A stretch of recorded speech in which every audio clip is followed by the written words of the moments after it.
दोस्तों, बिहार में ठाकुर लॉबी मोदी शाह के खिलाफ बगावत कर रही है। देखिए, उत्तर प्रदेश में जब राजा भैया नाराज हुए तो बीजेपी कौशाम्बी, प्रतापगढ़ और प्रयागराज में हार गई थी। और बिहार में राजीव प्रताप रूडी और आर.के. सिंह ने अब मोर्चा खोल दिया है। पहला मौका था जब शाह के किसी उम्मीदवार के खिलाफ बिगुल फूंक दिया गया। संजीव बालियान के सामने रूडी ने कॉन्स्टिट्यूशन क्लब का चुनाव लड़ा और उन्हें हरा दिया। अब इस मुहिम को और आगे बढ़ा दिया है आर.के. सिंह ने। मोदी सरकार में सबसे ईमानदार मंत्रियों में इनका नाम आता है। ये डीएम भी रहे, कमिश्नर भी रहे, देश के होम सेक्रेटरी भी रहे। ये वही है जिन्होंने लाल कृष्ण आडवाणी को गिरफ्तार किया था। मोदी को उनकी मदद लेनी पड़ी। 2014 और 2019 में ये आरा से लोकसभा चुनाव जीते थे और 2024 में ये हार गए। वो आर.के. सिंह अब बहुत नाराज दिखाई दे रहे हैं। हाल ही में प्रशांत किशोर ने बीजेपी के कई नेताओं पर बड़े गंभीर आरोप लगाए। इस पर आर.के. सिंह ने कहा, उप मुख्यमंत्री सम्राट चौधरी, बीजेपी प्रदेश अध्यक्ष दिलीप जायसवाल और अशोक चौधरी पर लगे आरोप बेहद गंभीर हैं। ये नेता या तो आरोपों पर सार्वजनिक सफाई दे या इस्तीफा दे दे। जो जवाब नहीं दे सकते उन्हें पद पर रहने का हक नहीं है। 2024 में लोकसभा चुनाव हारने के बाद आर.के. सिंह ने बीजेपी के ही नेताओं पर आरोप लगाया था और तब कहा था कि उनकी हार पार्टी के ही नेताओं की साजिश का नतीजा थी। उन्होंने आरोप लगाया कि अपनों ने निर्दलीय उम्मीदवार को समर्थन देकर उन्हें हराया और तब कहा था कि अगर 2025 विधानसभा चुनाव में इन्हें टिकट दिया गया, चाहे बीजेपी से हो या जेडीयू से हो, तो मैं एनडीए के खिलाफ खुले तौर पर प्रचार करूंगा। दोस्तों, बिहार में बीजेपी के प्रमुख चेहरे सम्राट चौधरी और दिलीप जायसवाल हैं। बीजेपी अपने इन दोनों चेहरों को आगे करके बिहार के चुनाव के लिए सियासी ताना बाना बुन रही है। पीके इन्हीं दोनों नेताओं पर बड़े सख्त तेवर अपनाए हुए हैं, जिसे लेकर के आर.के. सिंह फ्रंट फुट पर उतर आए हैं। उन्होंने कहा कि मेरा तो मानना है कि जिन पर आरोप लगाया गया है उनको उसका उत्तर देना चाहिए। यही बात जेडीयू के प्रवक्ता ने भी कही और मैं उससे सहमत हूं। आर.के. सिंह ने कहा, अब हमारे प्रदेश अध्यक्ष दिलीप जायसवाल पर आरोप लगा है कि एक हत्या में उनका हाथ है या फिर एक माइनॉरिटी मेडिकल कॉलेज को उन्होंने हड़प लिया। इसका उन्हें खुद उत्तर देना चाहिए। सम्राट चौधरी पर प्रशांत किशोर ने आरोप लगाया है कि नहीं साहब, ये फर्जी डिग्री दिखा रहे हैं, ये 7वीं फेल है, ये हत्या में आरोपित है। उत्तर नहीं देने से पार्टी की छवि धूमिल होती है, सरकार की छवि धूमिल होती है, लोग उसको सच मान लेते हैं। बीजेपी सांसद राजीव प्रताप रूडी पार्टी में साइड लाइन चल रहे हैं। दिल्ली के कॉन्स्टिट्यूशन क्लब ऑफ इंडिया के चुनाव में राजीव प्रताप के खिलाफ बीजेपी के पूर्व सांसद संजीव बालियान लड़ रहे थे।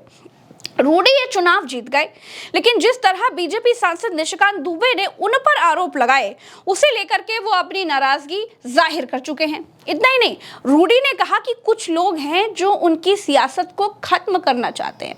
हालांकि उन्होंने किसी का नाम नहीं लिया, लेकिन इशारों में उन्होंने अपना दर्द जरूर बयां कर दिया। सारण से बीजेपी सांसद राजीव प्रताप रूडी ने कुंवर सिंह की पुण्यतिथि के मौके पर कहा था कि राजपूत लंबे समय से दूसरों के लिए सफलता की सीढ़ी के रूप में इस्तेमाल किए जाते रहे हैं। हमें अब यह सुनिश्चित करना होगा कि कोई भी हमें हल्के में ना ले। ये एकजुट होने और अपनी ताकत दिखाने का समय है। कॉन्स्टिट्यूशन क्लब ऑफ इंडिया के चुनाव को जाट बनाम ठाकुर बनाए जाने को लेकर के रूडी अपनी नाराजगी जाहिर कर चुके हैं। पहले भी हम बोल चुके हैं, आगे भी बोलेंगे। अभी तो कम बोले, अगर कोई चूचा किया तो सबका बखिया हमारे पास है। हम यहाँ भी गृह सचिव रहे हैं, आप बखिया उठे।